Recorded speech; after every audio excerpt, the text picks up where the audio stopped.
একজন ওয়েটার দৌড়ে আসলো, নিস্তব্ধ গম্ভীর স্বরে বলল, এরা যা যা অর্ডার করবে সব নিয়ে আসুন কুইক। এরপর নিস্তব্ধ শার্টের হাতা ফোল্ড করতে করতে তাসফির পাশে বসে পড়ল, কোনো জড়তা ব্যতীত। আশা, স্বর্ণিধি আর আরাধ্য যেন তাসফিকে পারে না এই মুহূর্তেই কাঁচা চিবিয়ে খেয়ে ফেলতে। এত হ্যান্ডসাম বরটাকে মেয়েটা বলে কিনা চেহারা খারাপ, কুমড়ো পটাশের মতো, কয়লার মতো কালো, তার উপর শেষে কিনা নিস্তব্ধ স্যার। আর আমাদের কাছে এতদিন কথাগুলো লুকিয়ে গিয়েছে। আশ্চর্য। ওরা নিজেদের সামনে নিল। স্যারের সামনে তো তাসফিকে কিছু বলতে পারছে না, তবে একা একা পাক তখন দেখাবে মজা। এখন খাবারের ট্রিটটা আপাতত লুফে নেওয়া যাক। আশা মনে মনে শয়তানি হেসে বলল, আজ আপনাকে ফতুর বানিয়ে সারবো স্যার।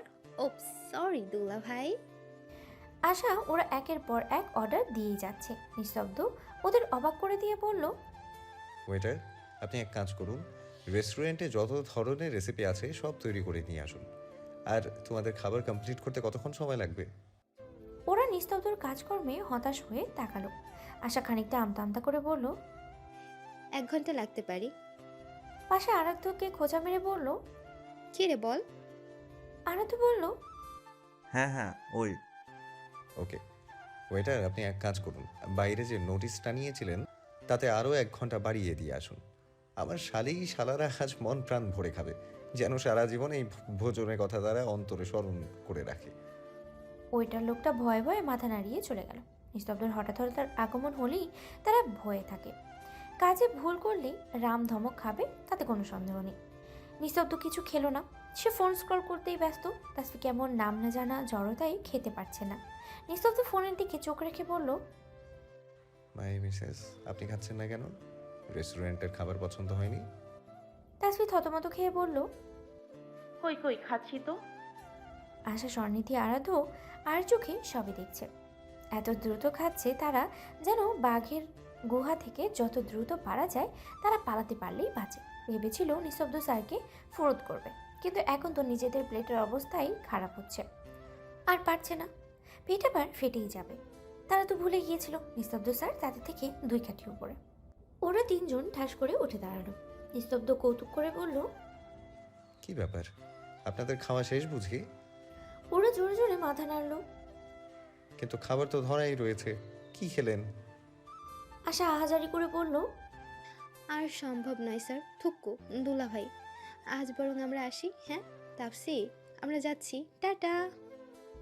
ওরা বেরিয়ে গেল। নিস্তব্ধ ওদের কাণ্ড দেখে গা দুলিয়ে হাসলো। তাসফির রাগে চোখে তাকিয়ে বলল, এমন করলেন কেন ওদের সঙ্গে? নিস্তব্ধ অবাক চোখে চেয়ে বলল, আমি কি করলাম? ওরাই তো ট্রিট চেয়েছিল। এত কিছু এমনিতেই অর্ডার করলেন, কতগুলো টাকা নষ্ট হলো না? কিছুই তো খেলো না ওরা, শুধু খাবারগুলো নষ্ট হলো। শুধু শুধুই ঝামেলা করলেন। ওরা যা খেত খেত। নো ম্যাডাম, এই রেস্টুরেন্টটা আপনার হাজব্যান্ডের করা। ফার্ম হাউস তৈরি করার পেছনে টাকার উৎস এই রেস্টুরেন্টের, বুঝলেন?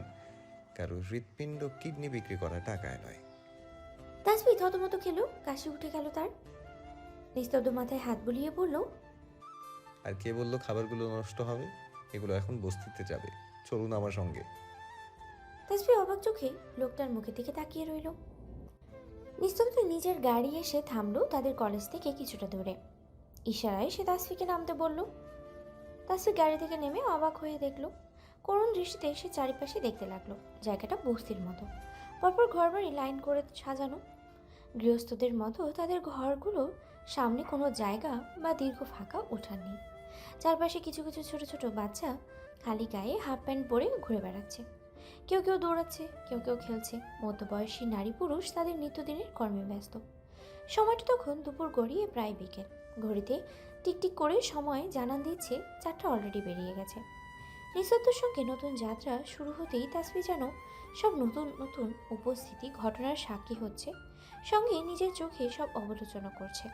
চারিদিকে সব তার নতুন সত্যের, নতুনত্বের অস্তিত্বের ছোঁয়া, যা আগে কখনো সে এভাবে চক্ষু দর্শন করেনি। নিস্তব্ধ হাতের ইশারায় সব বাচ্চাদের কাছে ডাকলো। নিস্তব্ধকে তাদের চোখে পড়তেই ডাক্তার আঙ্কেল বলে বলে সবাই ছুটে আসলো। তাসফি অবাক করে প্রশ্ন করলো, ওরা আপনাকে চেনে? নিস্তব্ধ মুচকি হেসে জবাব দিল, জি, দেশে আসার পর এখানে আমার মাসে কয়েকবারই আসা হয়, ব্যাস ওরাও চিনে গেল। আজ আমার মিসেসকে ওদের সঙ্গে পরিচয় করাতে আনলাম। তা কেমন লাগছে আপনার মিসেস নিস্তব্ধ হয়ে আসেন? ব্যাপারটা দারুণ না? তাসফির মনের কোণে লজ্জারা এসে হুঁকি মারল। মুচকি হেসে মাথা নিচু করে ঘাড় কাত করে বোঝালো। নিস্তব্ধ বাচ্চাগুলো উদ্দেশ্যে বলল, বাচ্চারা শান্ত হও। আজ তোমাদের ডাক্তার আঙ্কেলের একমাত্র বউয়ের সঙ্গে পরিচয় করিয়ে দেব। আজ তোমাদের আন্টি তোমাদের জন্য ইয়াম্মি ইয়াম্মি খাবার নিয়ে এসেছে। তাসফি অপলক চোখে চেয়ে রইল তার প্রাণপুরুষের হাসি খুশি মুখের দিকে। যে লোকটা বউ বলে মানবে না বলে এত কাহিনী করলো, আজ সেই কত সহজে এদের কাছে তাকে নিজের বউ বলে পরিচয় দিচ্ছে। সত্যি সময় পরিবর্তনশীল, কার ভাগ্যের চাকা ঘুরে কোথায় মোড় নেবে বলা যে বড্ড মুশকিল। যার উৎকৃষ্ট উদাহরণ সে নিজেই। নিস্তব্ধ ডাকে তাসফির ভাবনা চূর্ণ হলো। বলল, কি হলো বউ, প্যাকেটগুলো ধরো, ওদের দাও। কি ভাবছো? তাসফি অন্যদিকে মুখ ঘুরিয়ে চোখের কোণে জমা হালকা জলকণা খুব সন্তর্পণে আঙ্গুলের সাহায্যে মুছে ফেলল। নিস্তব্ধ থেকে ফিরে হাসি মুখে বলল, ওই দিন দিন, খাবার ঠান্ডা হয়ে যাবে তো। নিস্তব্ধ প্যাকেটগুলো তাসফির হাতে ধরিয়ে দিল। তাসফি এক এক করে হাসি মুখে ওদের সেগুলোকে দিতে লাগলো। খাবার পেয়ে ওদের মুখে সে কি আনন্দ! এসব ছোট ছোট বাচ্চাদের মুখে হাসি ফোটাতে পারলে নিজের মাঝে কেমন অন্যরকম আনন্দ অনুভূত হয়। বাচ্চাগুলো খাবার পেয়ে ছুট লাগিয়েছে পুনরায়। এই যে ডাক্তার সাহেব, এই দিকে আহেন দিহি। তাসফি চমকে পিছনে তাকিয়ে দেখতে পেল একটা টিনের ঘরের দরজায় এক বুড়িমা লাঠি ভর দিয়ে বসে আছে। তিনি ডাকলেন বোধহয়। তাসফি নিস্তব্ধের দিকে তাকালো প্রশ্নবোধক দৃষ্টিতে। নিস্তব্ধ মুচকি হেসে বলল, চলো, এনাকে আমি চিনি। ওনার অপারেশন করেছিলাম। বৃদ্ধা এখনো ভারী মজবুত, বুঝলে? এখানে এলেই ওনার সঙ্গে দেখা করে যাই। তাসফি ঠাট্টার ছলে বলল, কি করে বুঝলেন মজবুত? আপনি কি ধরে দেখেছেন? নিস্তব্ধ তাসফির কপালে দু আঙ্গুলের সহিত টোকা মেরে বলল, মাই মিসেস, আপনি কিন্তু দিন দিন বড্ড দুষ্ট হচ্ছেন। প্রশ্ন সোজাভাবে করলেই হতো। আপনার উত্তর জানিয়ে দিই। এই নিস্তব্ধ ইয়াসারের তো তার বউ ব্যতীত অন্য কোনো নারীকে ছোঁয়াই হলো না। খুব খারাপ ব্যাপারটা, তাই না বলুন? অন্যদের বোধহয় একটুখানি ছোঁয়া উচিত ছিল। কি বলেন? তাতে আপনি খুশি হতেন, তাই না? তাসফি চোখ গরম করে তাকালো। লোকটা কি করে বুঝলো তার অভিসন্ধি? সে তো কথাকে কাটছাট করেই প্রশ্ন করেছিল। নিস্তব্ধ গা দুলিয়ে হাসতে লাগলো। হাসতে হাসতে নিস্তব্ধ বৃদ্ধার সামনেই বরাবর সিঁড়িতে বসে পড়ল। বৃদ্ধা তাসফির হাত টেনে তাকে পাশে বসিয়ে দিল। বাহ, সত্যি এখনো বুড়ির গায়ে বড্ড জোর। নিস্তব্ধ হাসি মুখে বলল, কি খবর তোমার দাদি? বৃদ্ধা লাঠি দিয়ে তাসফিকে খোঁচা মেরে দেখিয়ে বলল, হ্যাঁ, তা ভালোই। তোমার কি খবর ডাক্তার সাহেব? এই জন কি আমার সতীন লাগেনি? আমার থেকে অনুমতি না নিয়ে বিয়ে করে ফেললা? এটা কিন্তু ঠিক করো নাই। তাসফি লজ্জা পাচ্ছে ভীষণ। এরকম পরিস্থিতিতে সে আগে কখনো পড়েনি। নিস্তব্ধর সঙ্গে বৃদ্ধাও হাসছে গা দুলিয়ে। বৃদ্ধা আবারও বলল, তা কেমন আছো সতীন? জামাই আদর্শ করেনি? তাসফি লজ্জায় মাথা নিচু করে নিল। নিস্তব্ধ এক দৃষ্টিতে তাকিয়ে তার অর্ধাঙ্গিনীর রিয়াকশন দেখছে আর মিটিমিটি করে হাসছে। প্রিয়সীর নাস্তানাবুদ মুখখানা দেখলে আজকাল তার মাঝে আনন্দ অনুভূতিরা ঘিরে ধরে। বৃদ্ধা হাঁক ছেড়ে তার ছেলের বউকে ডাকলো। কই রে আবুলের মা, এই দিকে আহো, ওগো নাস্তা পানি দাও।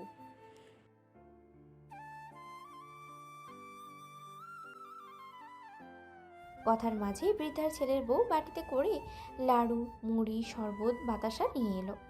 তাসফি তা দেখে বলল, এগুলোর কি দরকার ছিল দাদি? আমরা খানিকক্ষণ আগেই খেয়ে এসেছি। বৃদ্ধা তাসফির মাথায় হাত বুলিয়ে বলল, আরে খাও লো, এগুলো তো আর ভারী খাবার না, এগুলো হালকা খাবার। খাইয়া লও, গরিবের ঘরে এগুলোই ছিল, খাও খাও। নিস্তব্ধ আর তাসফি কিছু কিছু খেলো। তাসফির নাড়ুটা মুখে দিয়ে বড্ড ভালো লাগলো। শেষ কবে মায়ের হাতের বানানো নাড়ু খেয়েছিল মনেও নেই, স্বাদও স্মরণে নেই। দীর্ঘশ্বাস ফেলল তাসফি। বৃদ্ধা ও বাচ্চাদের থেকে বিদায় নিয়ে তারা গাড়িতে উঠল। বৃদ্ধা হেসে বলল, আবার আইসো গো, তোমার জামাই লইয়া সতীন। তাসফি মাথা নাড়ল। সকাল থেকে আজকের দিনটা তার ভীষণ ভালো কাটছে। বাবা গত হওয়ার পর এত সুন্দর সে কোন দিনটা উপভোগ করেছে জানে না। ভালোবাসার মানুষটা পাশে থাকলে বুঝি সব কিছু এমন সুন্দর লাগে, অদ্ভুত ভালো লাগে। তাসফি দীর্ঘক্ষণ তাকিয়ে রইল নিস্তব্ধর পানে। নিস্তব্ধর সামনে তাকিয়েই দুষ্টুমির ছলে বলল, কি ব্যাপার, মনে হচ্ছে আপনার ডাক্তার সাহেবের চেহারার মাধুর্য বেড়ে গিয়েছে। তাসফি আনমনেই মাথা নাড়ল। তা দেখে নিস্তব্ধ ঠোঁট টিপে হাসলো। নিজের ভুল বুঝতে পেরে তাসফি আমতা আমতা করে সামনে তাকালো। মাথা ঘোরানোর চেষ্টা করে তাসফি অন্যদিকে কিছু বলতে লাগলো। তাসফি বলল, কি মিষ্টি ওদের ব্যবহার দেখেছেন? ইস, আমি এখানে আবারও আসবো, বুঝেছেন? প্রেয়সীর কথন নিস্তব্ধ মন দিয়ে শুনছে। তাসফি আবারও বলল, আমাদের যখন বেবি হবে তাকে ওদের সঙ্গে খেলতে দেব। কি দারুণ না ব্যাপারটা, বলুন? নিস্তব্ধ ঠোঁট টিপে হেসে বলল, হ্যাঁ, ভীষণ দারুণ।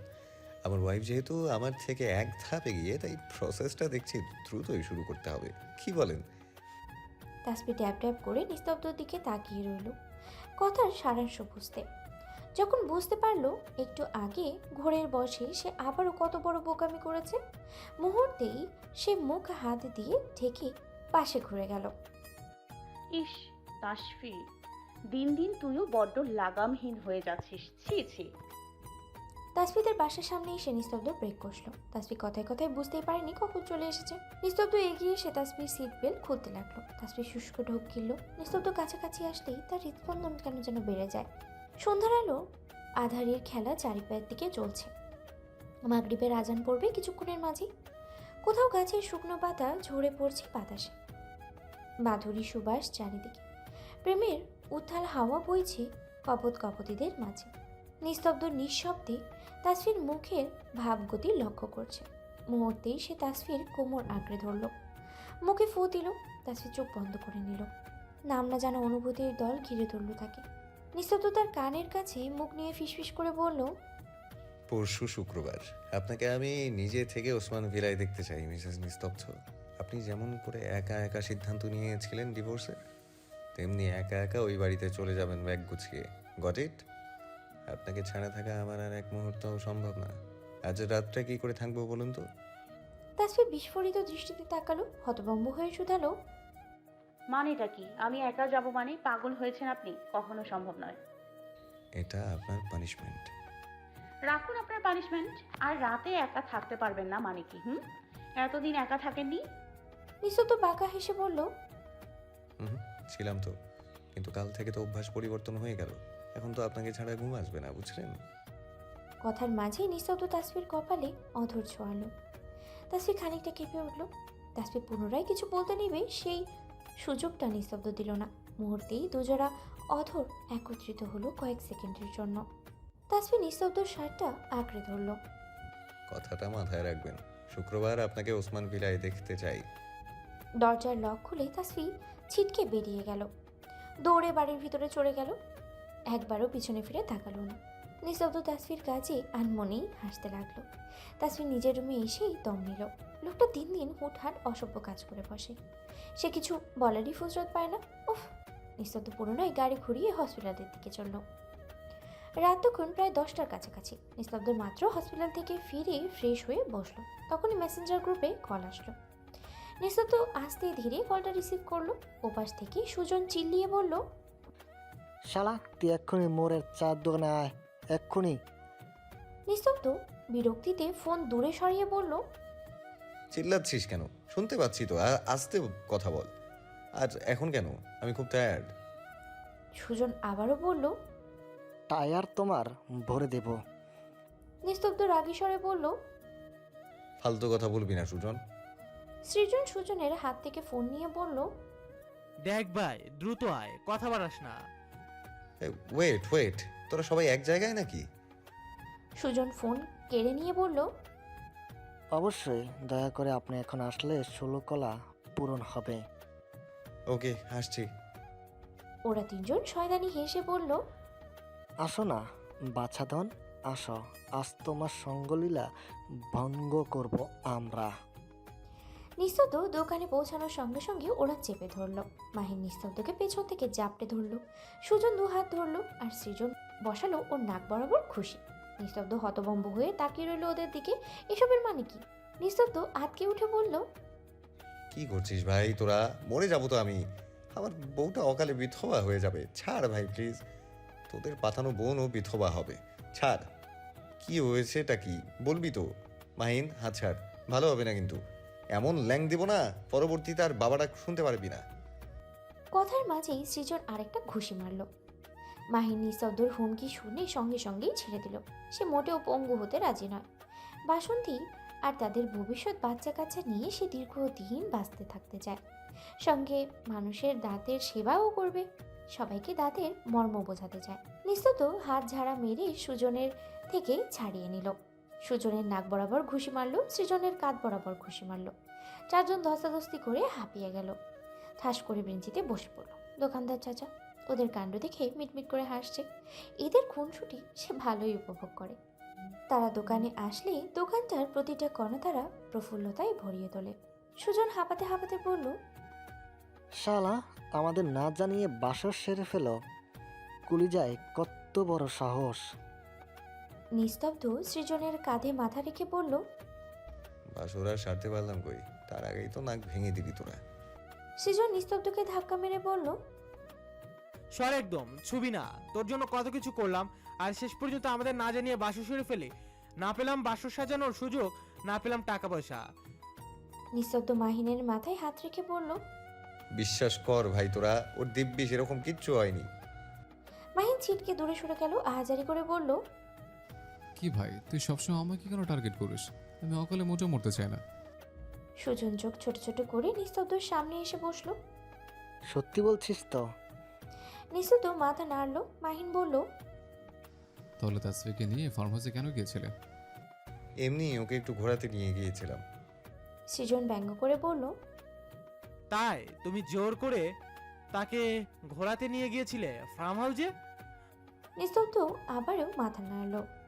মুহূর্তেই সে ওদের দিকে তীক্ষ্ণ চোখে তাকিয়ে হুঁশিয়ারি কণ্ঠে বলল, এই এক মিনিট, তোরা কি করে জানলি? সৃজন বলল, ভাই আমি কিছু জানি না, মাহিনার সুজনই আমায় জানিয়েছে। মাহিনার সুজন আমতা আমতা করতে লাগলো। এখন ওরা কি বলবে আশা আর বাসন্তীর কথা? ওরা দুজনেই আমতা আমতা করে বলল, সেটা তোর জানা লাগবে না, আমাদের তথ্য সঠিক। কই থেকে কিভাবে জানলাম এটা তোর জেনে কোনো কাজ নেই। তাই না? দাঁড়া। নিস্তব্ধ উঠে ওদের দুটোকে ধাওয়া করলো। মাহিন বলল, সুজন দৌড়াতে দৌড়াতেই মাহিনের পা বরাবর লাথি মারলো। আমার দোষ না। রাত প্রায় 1টার কাছাকাছি। দূরে কোথাও শেয়ালের ডাক শোনা যাচ্ছে। সুদর্শন যুবকটি আজও দাঁড়িয়ে আছে তাসফির রুমের বেলকনির সামনে শিমুল গাছের নিচে। দীর্ঘক্ষণ দাঁড়িয়ে থাকার পরে মাজা সমান রেলিং টপকে ভিতরে প্রবেশ করলো সে। দরজা লাগাতে আজও ভুলে বসেছে বোকামিটা। যুবকটি এগিয়ে গিয়ে তাসফির মাথার কাছে বসলো, কপালে আলতো করে চুমু খেল।